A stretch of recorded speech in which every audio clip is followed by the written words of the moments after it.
Hello, Trev here. I've just gone straight for the stream. I hope it's working, and I thought I'd do a little quick update on the last week on the channel. Let's just see if I can interact with this thing.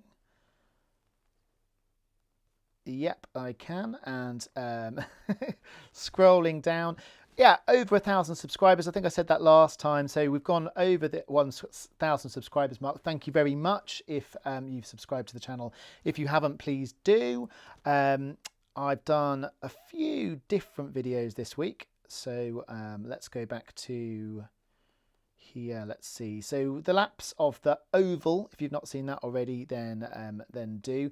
The Starling sessions, let's put you on this view.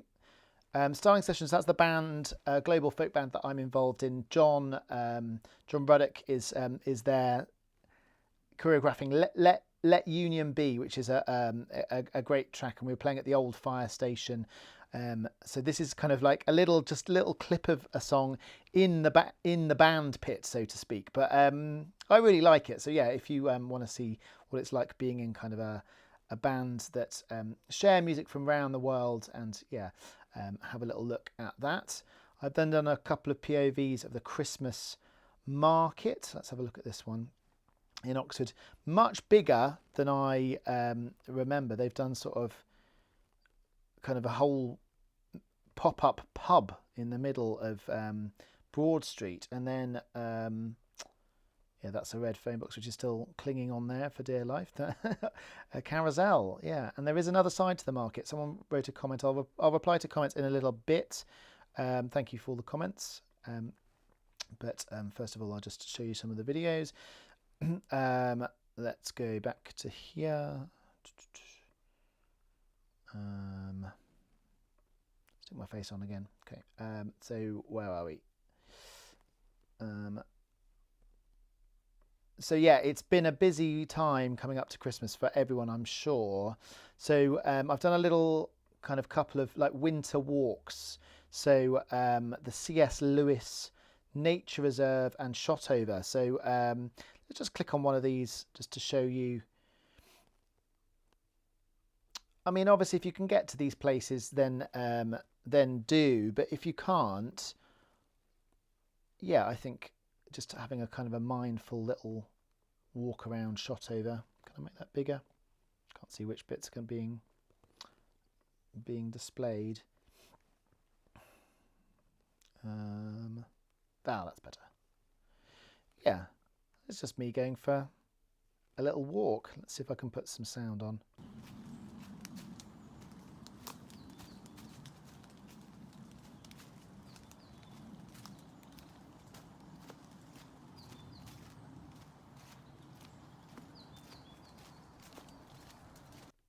Shotover is absolutely beautiful. So in the winter, well, any time of year really. So getting some seasonal things. I've not put any commentary on those. So kind of feel in a way commentary sometimes spoils videos like that. But the C.S. Lewis Nature Reserve as well, if you've not been there, it's a bit of a hidden gem in Oxford, C.S. Lewis Nature Reserve. And you've got this kind of pond where C.S. Lewis used to swim. So yeah, there we are. Let's have a look. So yeah, if you live in Oxford, or you visit Oxford and you've not been to the C.S. Lewis Nature Reserve, it's actually accessible from Shotover, but going a different direction, or from Risinghurst, I think it is. So look it up. Quite a cool walk. You can easily spend an hour there, just sort of soaking up the kind of nature. And yeah, like I say, some sort of slow footage in 4K. It won't seem like 4K on the stream, because I don't think it streams in 4K, but it will if you click on the video. So have a little watch of that. I could hear some birds, some nice sounds. Let's give you a bit of sounds again.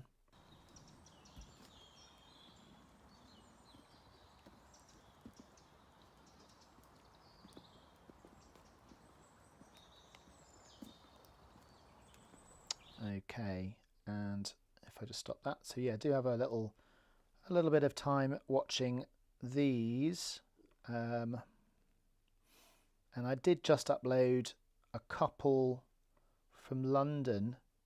I'll come back to that one. So of the River Thames, so a boat and a plane on River Thames, and flying from the moon to the sunset along the River Thames.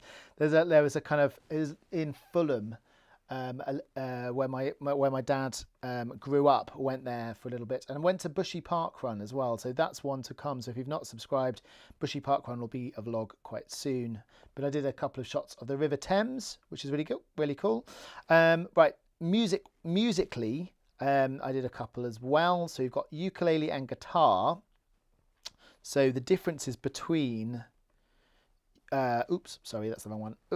Ukulele and guitar. No, oh, goodness me, I'm going on the wrong one. Similarities between ukulele and guitar. So I've taught ukulele and guitar for a long while. So I've just done a little video. Let me just play it to you. Similarities between ukuleles and guitars. So first of all, if we look at the ukulele, it's got 4 strings and it's quite small. So I've done this with quite a few kids that I teach guitar with. I've shown them ukuleles. And if you play a chord on a ukulele, you can often see similarities with shapes that you might have seen on a guitar. Like this chord here looks like a triangle, and it's a G chord on a ukulele. But if I was to play the same chord on the bigger instrument, the guitar, so same chord, same shape, it's now a D. Sorry to stop the audio, but as you can see, I'm explaining sort of how the shape can look the same on guitar and ukulele and why they sound different. I'll then go in to explain what the similarities are and how they relate to each other. I'm going, as you can see, holding them next to each other with the size of the different instruments and such like. So I got quite confused about ukuleles, having been a guitarist for many years, and sort of it took me a while to kind of get the hang of it. But once I did get the hang of it, I think it's a great instrument, really portable, so worth spending time at. I also did, if you look at live streams, a whole live stream of Christmas songs on the ukulele. So you've got top 10 Christmas ukulele songs and a free booklet. So if you've not had a look at this, this has already got quite a few views compared to most of my videos. I go through the booklet and I go through different songs. You can see Wish You a Merry Christmas, Auld Lang Syne, New Year song.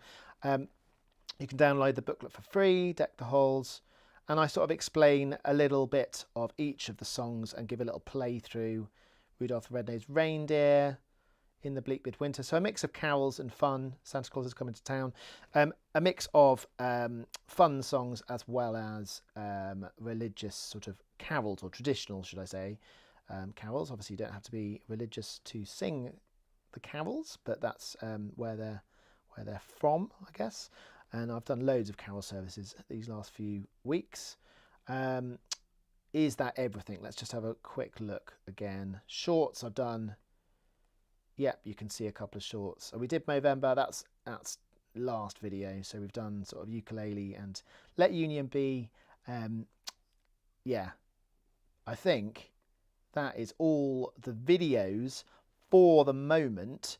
But like I say, there will be a few more coming up very soon in terms of like Bushy Park Run and a few others. And I still want to do some videos on my building work, which will be live soon. So let's just have a look at comments. So if I just have a look, if I go to your comments, here we are. Yeah, someone, Ducks STA779. Why did you only show half of the market? Thank you for that. So thank you for watching the video. It wasn't an intentional sort of boycott of the other half of the market. It's just I was on the way to a gig, so I didn't have time to see the whole market. And I actually wanted to do a vlog of the whole market later on with more bustle and people around. But by the time I'd actually got back to the market, it was sort of packing away. So it was sort of half of it semi-busy. But by all means, do tell me about the other half of the market if there's something really great, and maybe I'll get down there to see another bit of the yeah, the other half. There are a couple of other ones.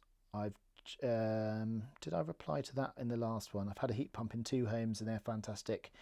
Yeah, a couple more heat pump questions or comments. Yeah, in Sweden, Jacqueline Bruna 2384.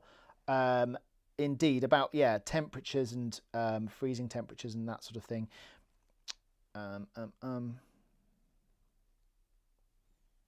Yep. Sounds like there's something wrong with your installation settings. Ours easily maintain the whole house to 21 degrees. Yeah, I'm still enjoying my heat pump. It's still working absolutely fine. Not got a problem with it. It's been cold again. Not as cold as when I made the videos, the last videos on heat pumps, but it's working well. Sec Tom has written, Trev, what about the neighbours next door? See their window and entrance door when you're saying upstairs at 043. Did you ask them if the noise from your heat pump annoys them? I think that's quite a pointed question, really, because to ask someone, does something annoy you, is sort of assuming that they won't let you know anyway. And yeah, I do have a good relationship with my neighbours. I know many people that don't have good relationships with their neighbours, sadly, and I do talk to them. And yeah, my neighbour opposite, who's actually probably got the biggest sound thing from the heat pump, has said it doesn't really bother them. And both neighbours adjacent, they can't really hear it. Really, the noise is where I am, but also the pump is not situated at the side of the house. It's at the front of the house. So as part of the planning permissions, it couldn't really go on the side of the house for the reason that there is a window, and that probably would be well, it would be noisy. I wouldn't say it necessarily would be a disturbance, but they wouldn't actually be able to hear it. So I will reply more specifically to Steak Tom. Apologies if I got your name wrong. But yeah, asking someone if it annoys you, it just seems like a really interesting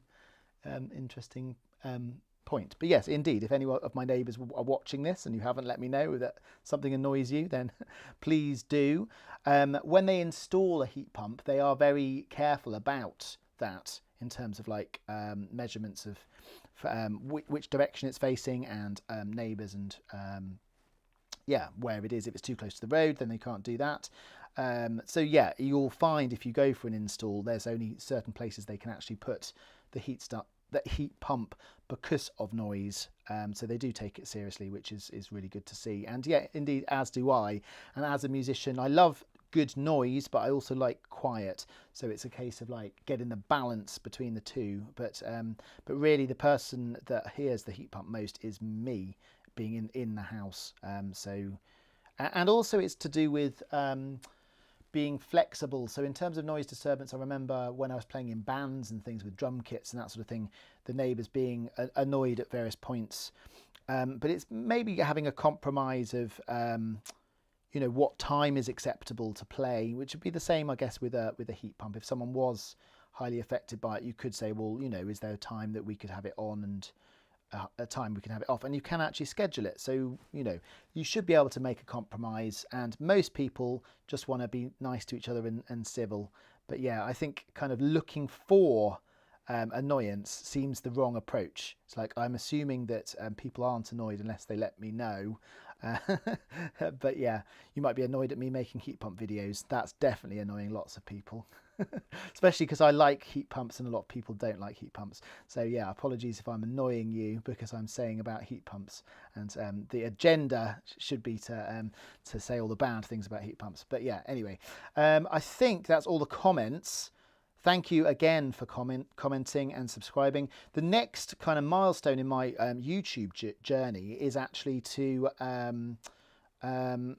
get more watch hours. So I need to double my watch hours. So I was wondering if I could double my watch hours before the new year. Probably not. But if you want to watch another one of my videos, please do. Please tell me which ones you really like. Please click like on the videos. And yeah, if I don't see you, have a great Christmas. Bye-bye.